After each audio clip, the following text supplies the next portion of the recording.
అండి, నమస్తే. నేను మీ వాణిని. Welcome to Vani kitchen. ఈ రోజు మన కిచెన్ లో పర్ఫెక్ట్ హోటల్ స్టైల్ మైసూర్ బోండాని ఏ విధంగా ప్రిపేర్ చేయాలో చూపించబోతున్నాను. చాలా మందికి మైసూర్ బోండా ప్రిపేర్ చేసేటప్పుడు లోపల పిండి పిండిగా ఉంటుంది. అంతేకాకుండా షేప్ కూడా కరెక్ట్ గా రాదండి, రౌండ్ గా. కానీ నేను చెప్పిన విధంగా ఒక్కసారి ఈ టిప్స్ ఫాలో చేయండి. ఇప్పుడు చేసినా కానీ మనం పర్ఫెక్ట్ గా మైసూర్ బోండాని ప్రిపేర్ చేసుకోవచ్చండి. ఇంకా లేట్ చేయకుండా ఈ మైసూర్ బోండాని ప్రిపేర్ చేయడం కోసం ముందుగా ఒక బౌల్ తీసుకొని అందులోకి 1 కప్పు పుల్లటి పెరుగును వేసుకోవాలి. ఈ పెరుగును మనం బాగా బీట్ చేసుకుంటూ 5 to 10 మినిట్స్ బాగా మిక్స్ చేసుకోవాలి. మనకి పెరుగు అనేది ఇలా క్రీమీగా అవ్వాలండి. తర్వాత ఇందులోకి 1 స్పూన్ ఉప్పు, 1 అర స్పూను సోడా ఉప్పు వేసుకోవాలి. 2 టేబుల్ స్పూన్లు ఆయిల్ వేసుకోవాలి. ఈ పెరుగు, ఉప్పు, ఆయిల్ అంతా కలిసే విధంగా బాగా కలుపుకోవాలి. ఇలా 2 నిమిషాలు బాగా బీట్ చేసుకుంటూ కలుపుకోవాలండి. ఇలా కలిపిన తర్వాత ఈ బౌల్ మీద ప్లేట్ పెట్టుకొని 2 నిమిషాలు ఈ పెరుగుని నానబెట్టుకోవాలి. ఇలా పెరుగు, వంట సోడా వేసి మనం 2 నిమిషాలు నానబెట్టుకోవటం వల్ల చూసారా బబుల్స్ ఎలా వచ్చాయో. ఒక్కసారి ఇది మొత్తం కలుపుకొని ఇందులోకి 1 కప్పు పుల్లటి పెరుగుకి 1 కప్పు మైదా పిండిని వేసుకోవాలి. మీరు గోధుమ పిండి వేసుకొనైనా ఇదే ప్రాసెస్ తో మైసూర్ బోండాని ప్రిపేర్ చేసుకోవచ్చు. నెక్స్ట్ 1 స్పూను జీలకర్ర వేసుకోవాలి.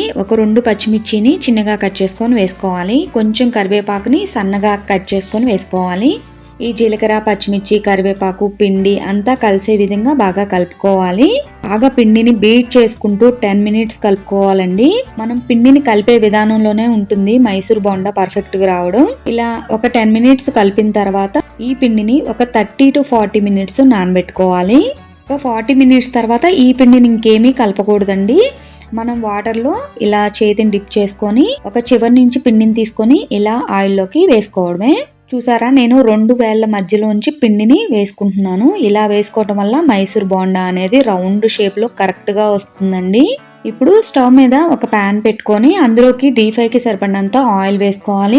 ఆయిల్ బాగా హీట్ అయిన తర్వాతే మైసూర్ బోండాని ఒకదాని తర్వాత ఒకటి ఆయిల్ లోకి వేసుకోవాలి. ఇలా 2 వేళ్ల మధ్యలో వేసుకోవటం వల్ల మైసూర్ బోండా షేప్ అనేది కరెక్ట్ గా వస్తుందండి. ఆయిల్ బాగా హీట్ అయిన తర్వాత మంటని మీడియం ఫ్లేమ్ కి టర్న్ చేసుకొని ఈ మైసూర్ బోండాని ఫ్రై చేసుకోవాలి. అప్పుడే ఎక్కువసేపు ఫ్రై అయ్యి లోపల కూడా పిండి పిండిగా లేకుండా ఉంటాయి.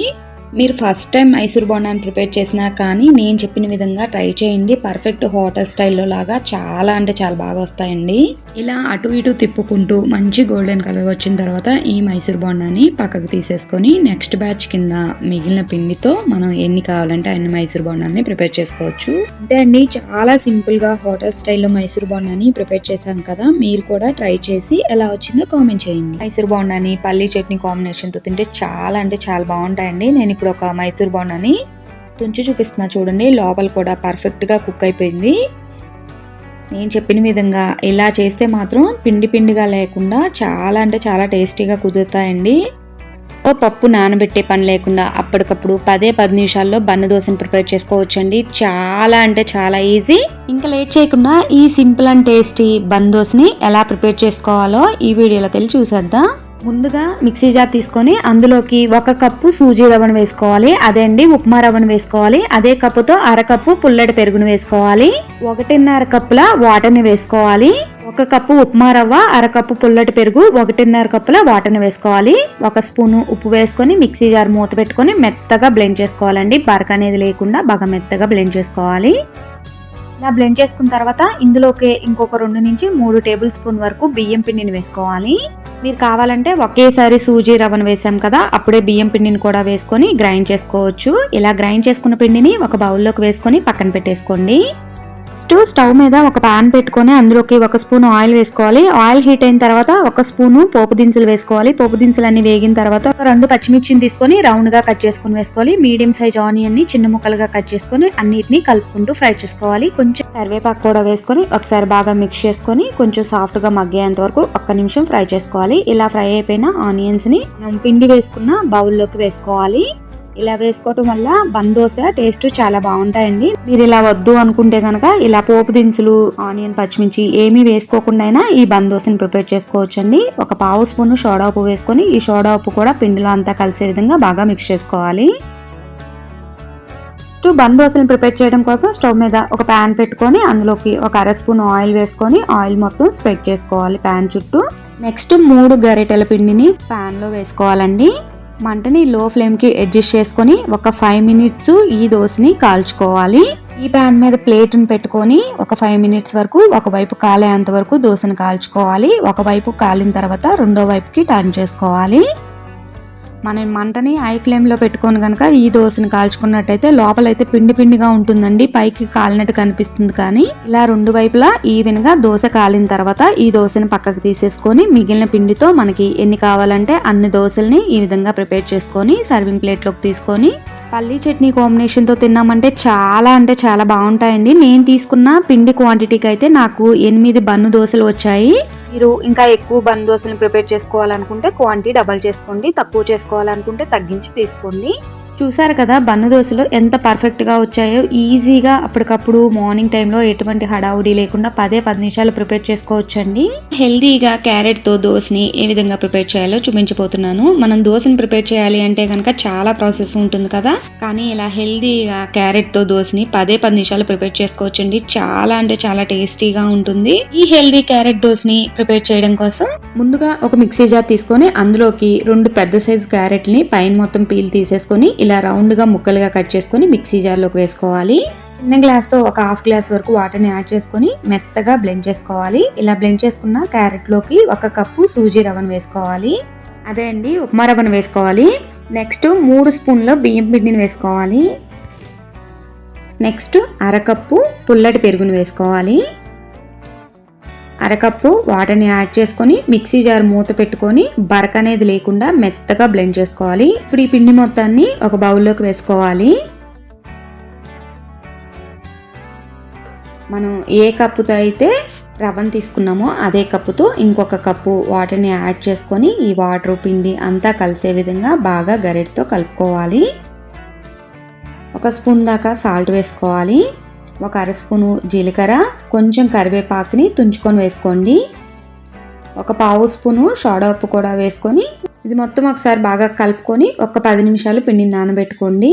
10 మినిట్స్ తర్వాత పిండి అంతా చక్కగా నానిపోయింది కదా. ఇప్పుడు ఈ పిండిని మళ్ళీ ఒకసారి గరిటెతో బాగా మిక్స్ చేసుకొని వెంటనే దోశలు వేసేసుకోవడమేనండి. దోశలు వేయడం కోసం స్టవ్ మీద దోశ ప్యాన్ పెట్టుకొని ప్యాన్ బాగా హీట్ అయ్యాక ఒక ఆనియన్ తీసుకొని ప్యాన్ మొత్తం స్ప్రెడ్ చేసుకోవాలి. నెక్స్ట్ 2 గరిటెల పిండిని ప్యాన్ మీద వేసుకొని దోశని వీలైనంత పలచగా వేసుకోవాలి. మనం దోశ వేసేటప్పుడు మంటని లో ఫ్లేమ్కి టర్న్ చేసుకొని దోశ వేసుకోండి. దోశ కొంచెం కాలిన తర్వాత పైన ఆయిల్ని వేసుకొని ఒకవైపు కాలిన తర్వాత రెండో వైపుకి టర్న్ చేసుకోవాలి. రెండో వైపు తిప్పిన తర్వాత 2 నిమిషాలు దోశని కాలనించి పక్కకు తీసేసుకోవాలి. మిగిలిన పిండితో మనకి ఎన్ని కావాలంటే అన్ని దోశని హ్యాపీగా హెల్దీగా ప్రిపేర్ చేసుకోవచ్చండి. నేను వేరే స్టైల్లో క్యారెట్ దోశని ఆల్రెడీ మన ఛానల్లో పోస్ట్ చేశానండి. అది కూడా చాలా టేస్టీగా ఉంటుంది. లింకు డిస్క్రిప్షన్లో ఇస్తాను, ఇంట్రెస్ట్ ఉన్న వాళ్ళు చెక్ చేయండి. ఇలా హెల్దీగా అప్పుడప్పుడు ఇంట్లో దోశ పిండి లేనప్పుడు ట్రై చేయండి. చాలా టేస్టీగా ఉంటుంది, ఈజీగా అయిపోతుందండి. దోశ చూసారు కదా, 2 వైపులా చక్కగా కాలి చాలా టేస్టీగా ఉంటుందండి. ఈ హెల్దీ దోశ రెసిపీ మీకు నచ్చినట్టయితే ప్లీజ్ లైక్ చేయండి. సూజీ రవ్వతో వడల్ని చాలా టేస్టీగా ఏ విధంగా ప్రిపేర్ చేయాలో చూపించబోతున్నాను. మార్నింగ్ బ్రేక్ఫాస్ట్ లోకి ఒక్కొక్కసారి ఏం చేయాలో తోచినప్పుడు ఇలా సూజీ రవ్వ ఉంటే చాలండి, ఈజీగా వడల్ని ప్రిపేర్ చేసుకోవచ్చు. ఈవినింగ్ స్నాక్ గా అయితే భలే టేస్టీగా ఉంటాయండి. ఈ వడల్ని ప్రిపేర్ చేయడం కోసం ముందుగా స్టవ్ మీద ఒక ప్యాన్ పెట్టుకొని అందులోకి 2 కప్పుల వాటర్ని వేసుకోవాలి. 1 అర స్పూను సాల్ట్ని వేసుకోవాలి. 1 స్పూను ఆయిల్ని వేసుకొని ఈ వాటర్ని మరగనివ్వాలి. ఇలా వాటర్ మొత్తం మరుగుతున్నప్పుడు 2 కప్పుల వాటర్కి 1 కప్పు సూజీ రవ్వను వేసుకోవాలి. అదండి ఉప్మా రవ్వను వేసుకొని ఉండలేమీ కట్టకుండా కంటిన్యూస్గా కలుపుకుంటూ వాటర్లోకి ఉప్మా రవ్వను వేసుకొని కలుపుకుంటూ ఉండాలండి. మనం గరిటెతో కలపకుండా ఉప్మా రవ్వని డైరెక్ట్గా వాటర్లో వేసుకున్నట్టయితే ఉప్మా రవ్వ అనేది గడ్డలుగా కడుతుందండి. అందుకోసం ఒక 5 మినిట్స్ ఇలా కలుపుకుంటూ కొంచెం దగ్గరగా అయ్యేంత వరకు కుక్ చేసుకోవాలి. ఇది ఒక 5 మినిట్స్ లోనే ఇలా దగ్గరగా అయిపోతుందండి. ఇలా ఒక 5 మినిట్స్ కలుపుకుంటూ కుక్ చేసిన తర్వాత ఈ కన్సిస్టెన్సీలో ఉన్నప్పుడు మనం గ్యాస్ టర్న్ ఆఫ్ చేసుకోవాలి. ప్యాన్ మీద ప్లేట్ని పెట్టుకొని ఒక 10 నిమిషాలు ఈ ఉప్మా రవ్వని చల్లారనివ్వాలి. 10 మినిట్స్ తర్వాత మనం తాగలిగేంత వేడున్నప్పుడు ఇందులోకి ఒక మీడియం సైజ్ ఆనియన్ తీసుకొని చిన్న ముక్కలుగా కట్ చేసుకొని వేసుకోవాలి. ఒక 2-3 పచ్చిమిర్చిని చిన్నగా కట్ చేసుకొని వేసుకోవాలి.